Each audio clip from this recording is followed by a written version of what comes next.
Friends, आज हम integer का एक नया कॉन्सेप्ट देखने वाले हैं जो है मल्टीप्लिकेशन प्रॉपर्टीज ऑफ इंटीजर। तो मल्टीप्लिकेशन प्रॉपर्टीज ऑफ इंटीजर देखने से पहले हम कुछ साइन का मल्टीप्लाई देख लेते हैं कि मल्टीप्लाई होने के बाद वो किस में चेंज होते हैं, जो कि हम पीछे देख भी चुके हैं। जैसे कि हमारे प्लस मल्टीप्लाई प्लस होता है तो ये चेंज होता है प्लस में।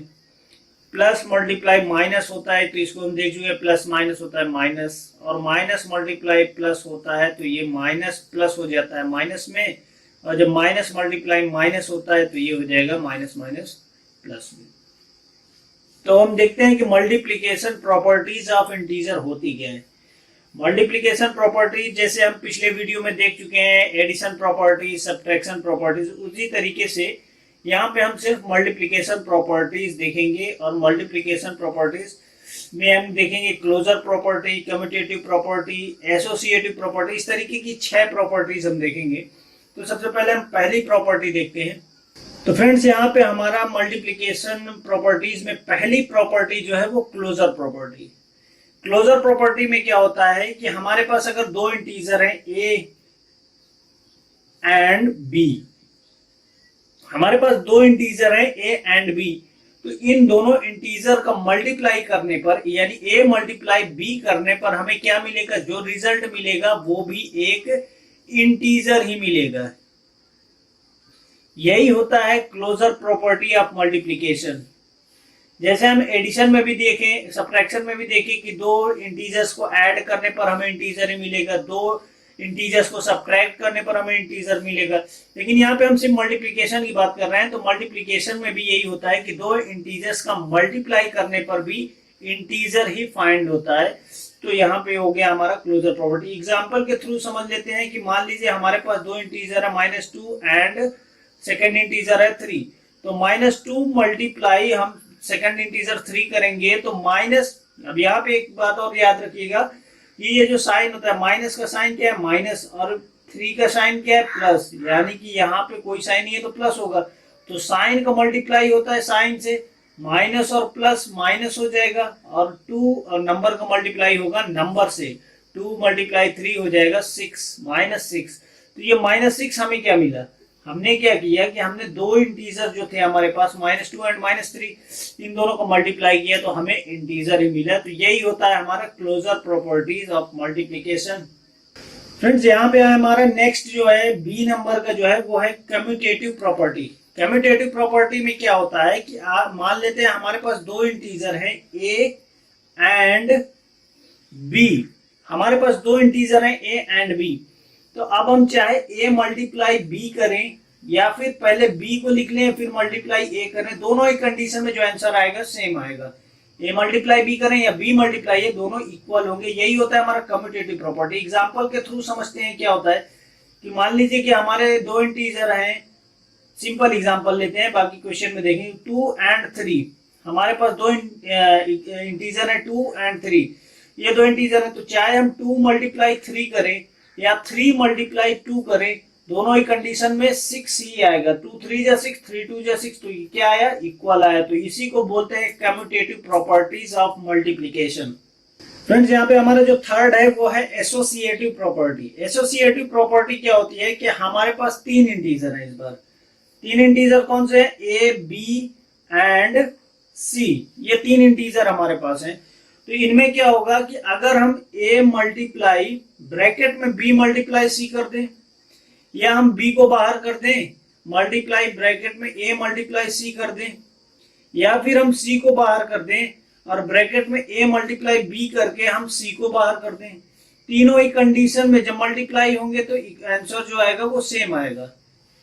a मल्टीप्लाई ब्रैकेट में b और c को हमने कर दिया, इस बार हमने b को बाहर कर दिया, a और c को कर दिया मल्टीप्लाई में, और इस बार c को बाहर कर दिया, a b को ब्रैकेट में कर दिया। तो तीनों ही कंडीशन में जब हम सॉल्व करेंगे तो आंसर सेम आएंगे। इसी को बोलते हैं एसोसिएटिव प्रॉपर्टी। एग्जांपल के थ्रू समझ लेते हैं कि मान लीजिए हमारे पास 3 इंटीजर हैं 2 3 एंड 5, 2 3 और 5 है। तो हम 2 को बाहर करें, पहली कंडीशन में 2 को बाहर करें, b में हमारा है 3 मल्टीप्लाई 5 कर दें c, और सेकंड में क्या आ जाएगा कि हम b को बाहर करें यानी 3 को बाहर कर दें, और a a मल्टीप्लाई सी यानी 2 मल्टीप्लाई 5 करते हैं ब्रैकेट के अंदर। थर्ड में क्या है कि हम a और b को ब्रैकेट के अंदर करें तो 2 और 3 को ब्रैकेट के अंदर करें 2 मल्टीप्लाई 3, और ब्रैकेट के बाहर c कर दें तो ब्रैकेट के बाहर 5 हमने कर दिया इस तरीके से। अब क्या है, ब्रैकेट के अंदर मल्टीप्लाई करेंगे तो 2 मल्टीप्लाई ब्रैकेट के अंदर क्या आ जाएगा 5 3 जा 15, यहाँ 15 आ गया। यहाँ पे 3 मल्टीप्लाई 2 5 जा क्या आ जाएगा 10 आ गया।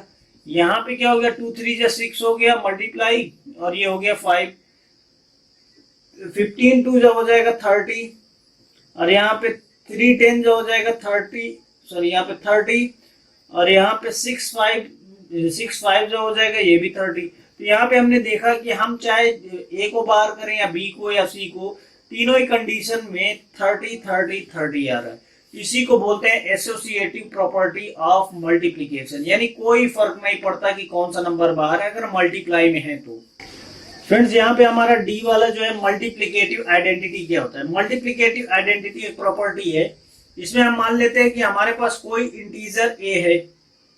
अब हम इस ए में, इस ए इंटीजर में कोई वन का मल्टीप्लाई कर दे तो 1 का मल्टीप्लाई करने पर क्या होगा कि जो आंसर आएगा वो ए ही आएगा। तो इस तरीके से ये जो ए है इसकी आइडेंटिटी, जो जिस तरीके से ये हमें दिख रहा है, इसकी पहचान, इसकी आइडेंटिटी पर कोई फर्क नहीं पड़ता जब हम 1 का मल्टीप्लाई करें, तो इसकी आइडेंटिटी चेंज नहीं होती।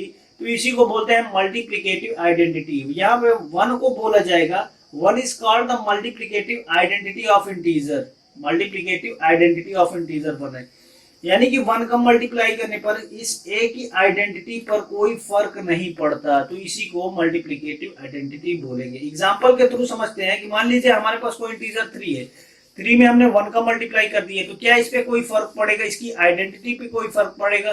कोई फर्क नहीं पड़ेगा, क्योंकि ये मल्टीप्लाई होने के बाद ये 3 आया, इसी को बोलेंगे मल्टीप्लिकेटिव आइडेंटिटी। तो इससे हमें ये मिला कि अगर किसी भी नंबर में 1 का मल्टीप्लाई होगा तो वो मल्टीप्लिकेटिव आइडेंटिटी प्रॉपर्टी को फॉलो करेगा।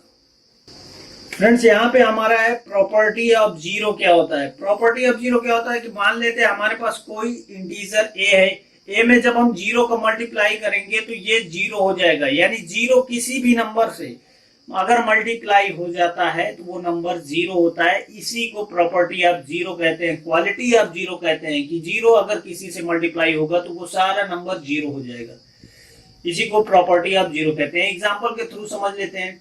मान लीजिए कि हमारे पास कोई इंटीजर 7 है, अब 7 में 0 का मल्टीप्लाई कर देंगे तो क्या हो जाएगा कि ये पूरा का पूरा 7 हो जाएगा 0।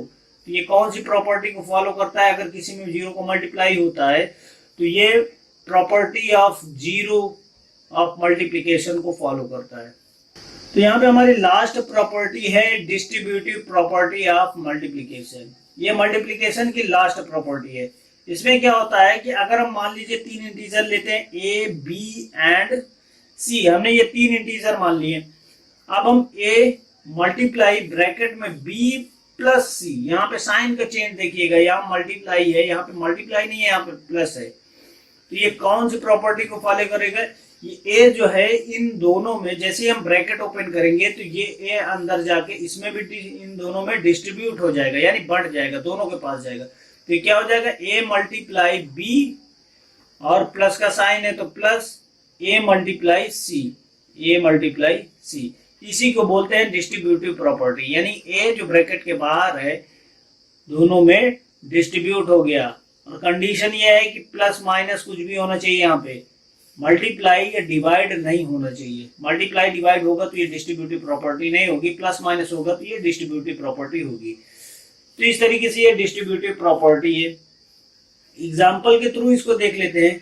जैसे कि हमारा एग्जाम्पल है, हमारे पास 3 इंटीजर है 2 3 एंड 4। तो मान लेते हैं हम 2 बाहर है, मल्टीप्लाई है बी यानी 3 + 4 अंदर है। तो डिस्ट्रीब्यूटिव प्रॉपर्टी इसका यूज क्या होता है कि जब हमें लॉन्ग क्वेश्चन दिए होते हैं तो इस प्रॉपर्टी का यूज करके उनको हम आसानी से सॉल्व कर लेते हैं।